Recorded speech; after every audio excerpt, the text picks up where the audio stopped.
आसान है। Good morning dear students, कैसे उम्मीद करता हूँ आप सभी अच्छे होंगे। प्यारे बच्चों, कहते हैं ना कि सक्सेस की सबसे खास बात यह है कि वो मेहनत करने वालों पर फिदा हो जाती है।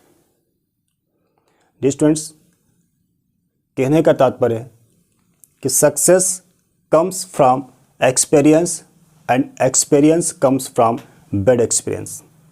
असफलता सफलता की पहली सीढ़ी है। आज का जो हमारा टॉपिक है वो है मेंडल के स्वतंत्र अपव्यूहन का नियम, और इसके पहले वाले हम दोनों नियम पढ़ चुके हैं। यदि आपने उन वीडियो को नहीं देखे तो प्लीज़ आप देख लीजिएगा, ताकि आज का जो ये क्वेश्चन है हमारा, ये आपके लिए बहुत आसान हो जाएगा। हम दो नियम कौन कौन से पढ़ चुके हैं, एक तो पृथक्करण का नियम, प्रभाविता का नियम, ठीक है, क्योंकि वो दोनों नियम आज के इस तीसरे नियम में लागू होंगे। स्वतंत्र अपव्यूहन का नियम जो हम पढ़ने जा रहे हैं, दोनों नियम लागू होंगे। और ध्यान रखना कि वो दोनों नियम एक संकर क्रॉस पर डिपेंड थे, और ये जो हम तीसरा नियम पढ़ने जा रहे हैं ये द्विसंकर क्रॉस पर डिपेंड है। ठीक है, एक संकर क्रॉस क्या होता है, द्विसंकर क्रॉस क्या होता है, ये मैं आपको बता चुका हूँ। इसका वीडियो बना के मैंने आपको पूछा चुका है। सो प्लीज़ आप इसके पहले वाले वीडियो देख लें, उसके बाद इस वीडियो को देखें तो आपको ये क्वेश्चन जल्दी समझ में आएगा। तो स्टार्ट करें। यस, देखते हैं मेंडल का तृतीय नियम। तृतीय नियम क्या कहता है और इस नियम का नाम क्या है, स्वतंत्र अपव्यूहन का नियम, या फिर लॉ ऑफ इंडिपेंडेंस असोर्टमेंट। देखिए ये नियम क्या कहता है। तो प्यारे बच्चों, जब दो परस्पर विपरीत लक्षणों वाले पौधों के मध्य संकरण कराया जाता है तो दोनों लक्षणों के जीन युग्मकों में अलग अलग हो जाते हैं। मतलब पृथक्करण हो जाता है युग्मकों का, जीन के युग्मकों का, ठीक है, और स्वतंत्र रूप से अपना लक्षण प्रदर्शित करते हैं। अलग अलग होने के बाद अपने अपने गुण वापस से वो प्रदर्शित करने लग जाते हैं। एक लक्षण का जीन दूसरे लक्षण के जीन को प्रभावित नहीं करता। मतलब जो अलग अलग कैरेक्टर वाले जो कारक है, जीन है, वो एक दूसरे को प्रभावित किए बिना उनका पृथक्करण हो जाता है और स्पष्ट रूप से वो अपना लक्षण प्रदर्शित करते हैं। ठीक है, कैसे, इसको हम एग्जाम्पल के माध्यम से समझेंगे, है ना। अभी तो थोड़ा सा ये डेफिनेशन दी, हम अभी एग्जाम्पल देखेंगे तो आपको ऑलरेडी ये समझ में आ जाएगा। और आपको बता दें हम कि इस नियम में तीनों नियम आ जाते हैं मेंडल के। पृथक्करण का भी हो रहा है इसमें नियम लागू, प्रभाविता का भी हो रहा है, और ये इस नियम की पूर्ति हो जाएगी, है ना। आइए देखते हैं कैसे। तो स्टूडेंट, हम एग्जाम्पल अगर लें, उदाहरण की बात करें, तो हम यहाँ पर दो विपरीत लक्षणों वाले पौधों के बीच में संकरण कराएंगे, और यहाँ पर संकरण होगा है ना, द्विसंकर संकरण। ओके, उसको हम क्या कैसे, हमने बताया था आपको कि एक ही नियम है मेंडल का जो द्विसंकर संकरण पर डिपेंड करता है। ठीक है, मतलब द्विसंकर क्रॉस होता है इसमें, बाकी सब में एक संकर क्रॉस हो रहा था या एक संकर संकरण हो रहा था। ठीक है, देखिए हमने यहाँ क्या करा कि गोल और पीले बीज वाले, है ना, उसका मैं संकेत ले रहा हूँ एग्जाम्पल में। यहाँ पर गोल के लिए हम आर, कैपिटल आर यूज़ कर रहे हैं, कैपिटल आर, और पीले के लिए कैपिटल वाई यूज़ कर रहे हैं।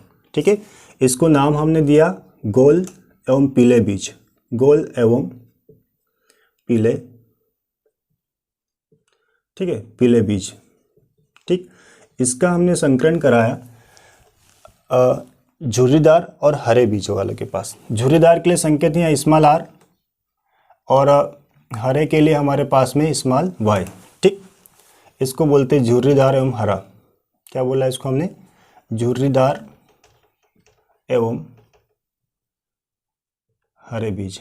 ओके, जब इसके बीच में हम जब क्रॉस कराते हैं डियर स्टूडेंट्स, तो युग्मकों के जब निर्माण होगा तो यहाँ से युग्मक बनेंगे। कैसे, अलग अलग हो जाएंगे। यहाँ से कैपिटल आर निकलेगा इसमें से, है ना, और यहाँ पर एक कैपिटल आर कैपिटल वाई आ जाएगा इस बाहर। तो यहाँ आएगा हमारे पास में कैपिटल आर और कैपिटल वाई। यहाँ पर ये जब अलग अलग होंगे तो एक होगा स्मॉल आर और एक होगा स्मॉल वाई। ठीक, तो ये क्या हमारे पास में, ये है युग्मक, ये क्या है, ये है युग्मक। ओके, ठीक, और यहाँ पर हमारे पास भी इसकी बात करें यदि हम, तो ये जनक होंगे, इनको हम क्या बोलेंगे, जनक, है ना, पेरेंट्स, माता पिता होंगे ये। ठीक, अब यहाँ पर हम क्या करें, इनमें संकरण करवा रहे हैं ना, तो संकरण जैसे ही हम कराते हैं स्टूडेंट्स, तो F1 पीढ़ी में हमें सारे के सारे जो पौधे प्राप्त होंगे वो कैसे हो रहे हैं। देखो, एक होगा यहाँ पर कैपिटल R, स्मॉल r, फिर होगा कैपिटल Y और ये स्मॉल y। ठीक, तो इसको हमने कौन सा नाम दिया, F1 जनरेशन। कौन सा नाम हो गया ये, F1 जनरेशन, मतलब प्रथम पीढ़ी, F1 पीढ़ी। तो F1 पीढ़ी में आप ये बताइए मेरे को कि कौन से पौधे प्राप्त हुए हमें। F1 पीढ़ी में प्यारे बच्चों सारे के सारे जो पौधे प्राप्त होते हैं वो गोल और पीले बीज वाले होते हैं। कैसे होते हैं, गोल और पीले बीज, गोल एवं पीले बीज, है ना। और ये कैसे होंगे, ये संकर पौधे होंगे, हाइब्रिड। ओके, गोल एवं पीले बीज कैसे होंगे, संकर होंगे। तो यहाँ पर देखो एक कौन सा नियम लागू हुआ, प्रभाविता का नियम हुआ। जब दो विपरीत लक्षणों वाले पौधों के मध्य, है ना, संकरण कराया जाता है तो प्रथम पीढ़ी में हमें गोल और पीले बीज ही प्राप्त होते हैं। मतलब जो लक्षण प्रभावी होता है वही हमें, वैसे ही हमें बीज प्राप्त होते हैं। तो यहाँ पर प्रभावी कौन सा हुआ, गोल और पीला जो लक्षण था जीन का, ये प्रभावी हुआ और ये अप्रभावी हुआ। तो यहाँ पर जो लक्षण दिखाई दे रहा है वो प्रभावी लक्षण और जो छिप रहा है वो अप्रभावी लक्षण। तो ये प्रभावी लक्षण हुआ और ये अप्रभावी लक्षण हुआ। तो यहाँ पर प्रभाविता का नियम भी लागू हो गया। दूसरी बात, युग्मकों में ये अलग अलग हो जाते हैं। जब हम इनमें क्रॉस करा दें उनका पृथक्करण हो जाता है और प्रत्येक जीन, है ना, स्वतंत्र रूप से अलग अलग युग्मकों में अलग अलग हो जाते हैं। यहाँ पर अलग अलग हो गए और स्वतंत्र रूप से अपना लक्षण प्रदर्शित करते हैं। ठीक है, तो यहाँ पर आपके पास में पृथक्करण का नियम भी लागू हो गया, जब पृथक्करण होना, अलग अलग होना, और प्रभाविता का नियम भी लागू हो गया। ठीक है, अब ये स्टूडेंट्स जो F1 पीढ़ी से हमें जो गोल एवं पीले बीज प्राप्त हुए, अब इसमें हम कराएंगे स्वपरागण। क्या कराएंगे, स्वपरागण कराएंगे।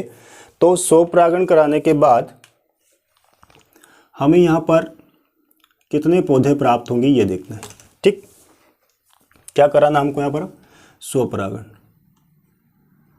F1 पीढ़ी में जो पौधे हमें प्राप्त हुए थे, ठीक है, गोल एवं पीले बीज वाले हाइब्रिड जो पौधे प्राप्त हुए थे, तो इनके बीच हम अब क्या करा रहे हैं, स्वपरागण कराएंगे। ठीक, स्वपरागण करने के लिए हमें चेकर बोर्ड की जरूरत पड़ेगी और इस चेकर बोर्ड को हम किस प्रकार से बनाते हैं मैं आपको बता देता हूँ। जैसे हमारे पास में यह गोल एवं पीले बीज प्राप्त हुए, है ना, तो हम क्या करेंगे, ये R Y और ये Y स्मॉल, इसमें से हम 4 युग्म बनाएंगे। कैसे बनाएंगे, आपको क्या करना है, एक बार इस R को इस कैपिटल Y के साथ हम क्रॉस कराएंगे तो क्या होगा, R कैपिटल Y, उसके बाद Y के साथ दिखाएंगे तो कैपिटल R स्मॉल y, है ना।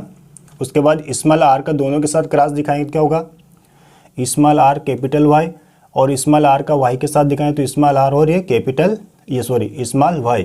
इस प्रकार से 4 प्रकार के हमें क्या प्राप्त हो जाएंगे, युग्मक प्राप्त हो जाएंगे। अब इनके मध्य हमें क्या कराना है, स्वपरागण कराना है। तो एक को हम मेल के रूप में लिख देंगे, जैसे मैं इनको यहाँ ऊपर की तरफ लिख रहा हूँ, है ना। कैसे, जैसे एक संकेत हमने पढ़ रखा है, यदि इसमें हम दर्शाना हो तो हम मेल को कैसे एरो लगाते गोले के ऊपर और मादा को गोले के साथ में हम प्लस का चिन्ह लगाते हैं। ठीक है, तो इन 4 ही युग्मों को हम क्या करेंगे, मेल के रूप में लिखेंगे और इधर फीमेल के रूप में लिख देंगे, कैपिटल R कैपिटल Y। ठीक, उसके बाद में कैपिटल R स्मॉल y। ठीक, इस प्रकार से इनके बीच हम स्वपरागण कराएंगे। तो हमें इस प्रकार से इनको पहले बांटना पड़ेगा। कैपिटल R कैपिटल Y का क्रॉस इसके साथ कराना है, मतलब इस कैपिटल R और कैपिटल Y को हम इन चारों के साथ में क्रॉस करा के इनके नीचे वाले इस खाने में लिखना है। इसी प्रकार इस कैपिटल R स्मॉल y वाले को भी हमें क्रॉस करा के इस खाने में लिखना है। तो बड़ा सिंपल है, ये आपने बना लिया इस प्रकार के युग्म, तो आप फिर ये चेकर बोर्ड आराम से बना लोगे।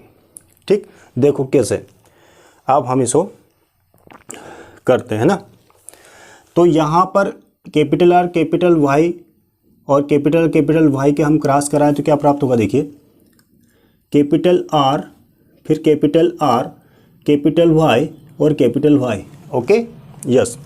अब इसका क्रॉस इसके साथ कराएं क्या होगा, capital R capital Y and small Y. ठीक है, इसी को इसके साथ दिखाया क्या होगा, कैपिटल आर और small R and capital Y और ए कैपिटल वाई। ओके, उसके बाद इसको इसके साथ क्रॉस दिखाएं क्या होगा, capital R small R capital Y और ये स्मॉल वाई। ठीक, बात समझ आ गई। इसको इसके साथ क्रॉस दिखाया, इसी प्रकार इन चारों के साथ में हमें इनमें संकरण दिखाना है, क्रॉस दिखाना है। ठीक है, मल्टीप्लाई करके इनको लिखते जाना है। इसी की प्रोसेस ऐसे इसके साथ इनके साथ दिखाना हम इस कैपिटल आर स्मॉल वाई को। कैसे देखिए, इसका क्रॉस यहाँ करा क्या होगा, कैपिटल आर कैपिटल वाई और ये स्मॉल वाई। ओके, इसके साथ देखिए capital R small Y. Okay, यहाँ देखिए capital R small R capital Y और ये स्मॉल वाई। ठीक, इसके साथ दिखाएं, ये हो जाएगा कैपिटल आर स्मॉल आर और ये स्मॉल वाई।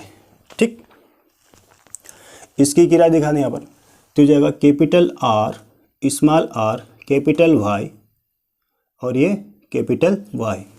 ठीक, यहाँ पर देखें कैपिटल आर स्मॉल आर और एक कैपिटल वाई और ये स्मॉल वाई।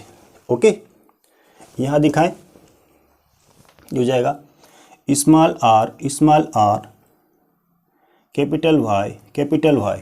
ठीक, यहाँ पर स्मॉल आर कैपिटल वाई और ये स्मॉल वाई है ना। इसकी बात करें capital R small R capital Y small Y. ठीक, इसकी बात करें कैपिटल आर स्मॉल वाई। ठीक, अब यहाँ पर देखिए इसकी बात small R capital Y small Y. Okay, यहाँ पर देखिए स्मॉल आर स्मॉल वाई और स्मॉल वाई। हाँ, समझ में आया। ये जैसे हमने 100 परागण करा दिया, तो अब यहाँ पर हम इसका रेशो निकालेंगे कौन कौन से रंग वाले पौधे हमें प्राप्त हो रहे हैं। तो देखेंगे हम जहाँ पर आपको कैपिटल आर दिखे और कैपिटल वाई दिखे तो वो पौधे आपके कैसे होंगे, गोल और पीले होंगे, है ना। मतलब ये कैपिटल आर कैपिटल वाई को हम क्या बोलेंगे, यहाँ पर आपको याद भी रखना है, उसको बोलेंगे हम गोल। उसके बाद में ये कैपिटल आर और स्मॉल वाई वाले जितने भी हमारे पास में इस प्रकार के युग्मक प्राप्त होंगे, जो है ना, इस प्रकार जो जोड़े होंगे उसको हम बोलेंगे गोल और कैसा, ये हरा। और तीसरे हमें देखना है, तीसरा हम यूँ देख लेंगे कि कैपिटल वाई और स्मॉल आर वाले कितने हैं, है ना। इसको हम बोलेंगे झुर्रीदार और पीले। ठीक, उसके बाद चौथा जो पौधा होगा उसमें ये देखना है कि यहाँ पर स्मॉल आर और स्मॉल वाई वाले कितने हैं, वो वाले। तो उसको हम बोलेंगे कितने, इसको ये कहा जाएगा भैया कि झुर्रीदार और हरा। ये क्या, ठीक। तो यहाँ पर आपने गोल एवं पीले का संकेत क्या था, जहाँ पर कैपिटल आर और कैपिटल वाई दोनों हो। ठीक है, तो ये वाले देखना है। यहाँ पर इनको हमने क्या नाम दिया, और इनका जो हम फिनोटाइप निकालेंगे स्टूडेंट्स, जो बाहर तरफ से दिख जाता है, बाहरी लक्षण जो होते हैं वो फिनोटाइप कहलाता है। तो यहाँ पर हमें फिनोटाइप क्या प्राप्त होगा इसके बारे में देखना है। तो जहाँ पर कैपिटल आर और कैपिटल वाई हो उसको हमने गोल एवं पीले बोला है। ठीक है, तो गोल एवं पीले की बात करें तो एक तो यहाँ पर है, इसको हमने बोला 1, कैपिटल आर कैपिटल वाई ये 2 है ना, capital R capital Y 3, capital R capital Y 4, okay, capital R capital Y 5, capital R यानी ये कैपिटल आर कैपिटल वाई कितना हो गया 6, और capital R capital Y 7, capital R capital Y 8, और इधर दिख रहा है क्या, नहीं, ये रहा कैपिटल R और कैपिटल Y 9। तो आप ये देखिए कि हमारे पास में गोल एवं पीले बीज, इसको हम गोल एवं पीले या गोल एवं पीला बोलते हैं, ठीक है। ये क्या है, गोल एवं पीले, ठीक। अब गोल और पीले कितना प्राप्त हुआ हमको, 9 प्राप्त हुए। कितने हुए, 9, है ना, 9, ठीक। अब गोल एवं हरे कौन से हैं, गोल और हरे से तात्पर्य है कैपिटल R और स्मॉल y, ठीक, कैपिटल R और स्मॉल y। तो ये वाला, ये एक है ना, 1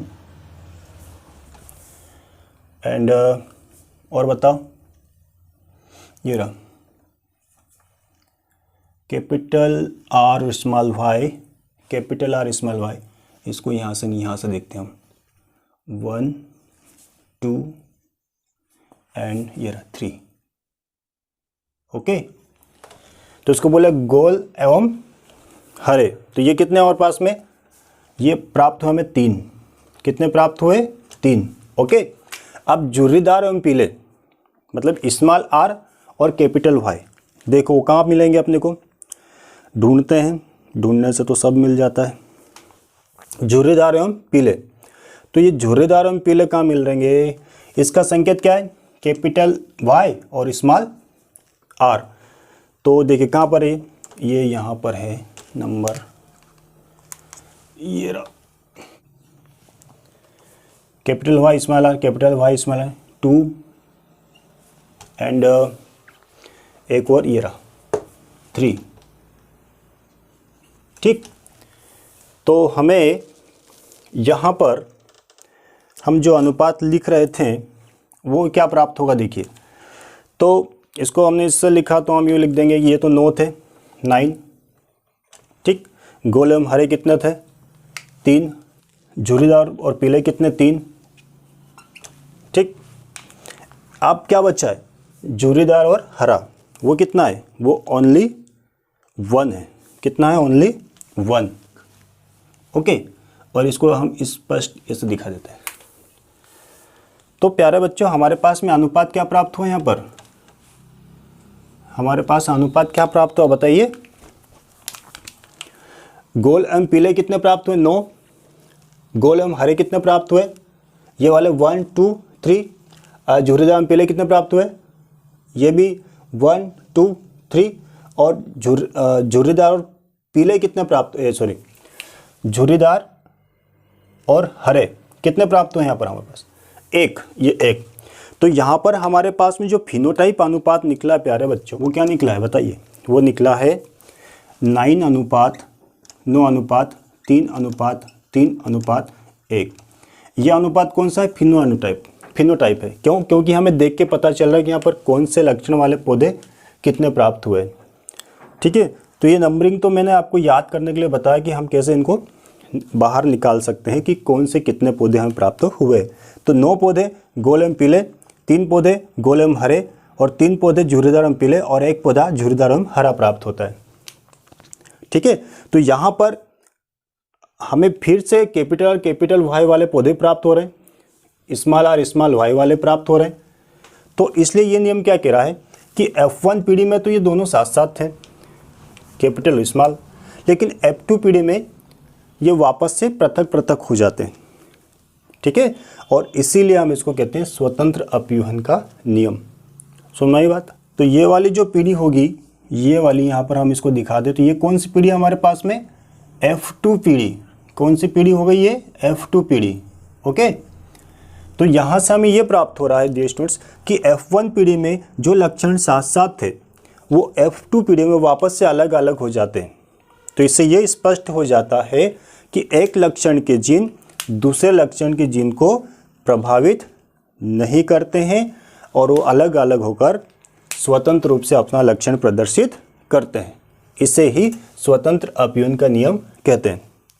तो हमें यहाँ पर 4 प्रकार के पौधे प्राप्त हुए लक्षण, है ना। फिनोटाइप 9 अनुपात 3 अनुपात 3 अनुपात 1 में प्राप्त होते हैं। F1 पीढ़ी में साथ साथ रहने के बाद भी F2 पीढ़ी में वो अलग अलग हो जाते हैं, पृथक पृथक हो जाते हैं और स्पष्ट रूप से अपना लक्षण प्रदर्शित करते हैं। जैसे गोल और पीले वापस उन्हीं लक्षणों के प्राप्त हो गए जो हमारे पास में शुरू में थे।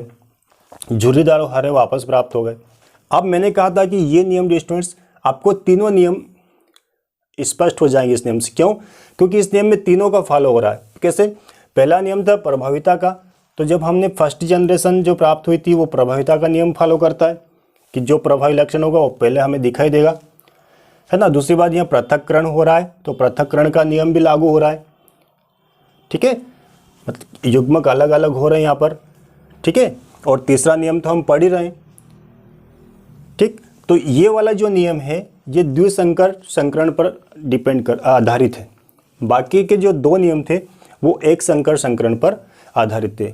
एक संकर क्रॉस या द्विसंकर क्रॉस, जो मैंने आपको मेंडल की जो शब्दावली थी वो पहला वीडियो आपको पूछा था। तो प्यारे बच्चों, मैं उम्मीद करता हूँ ये वीडियो आपको समझ में आया होगा।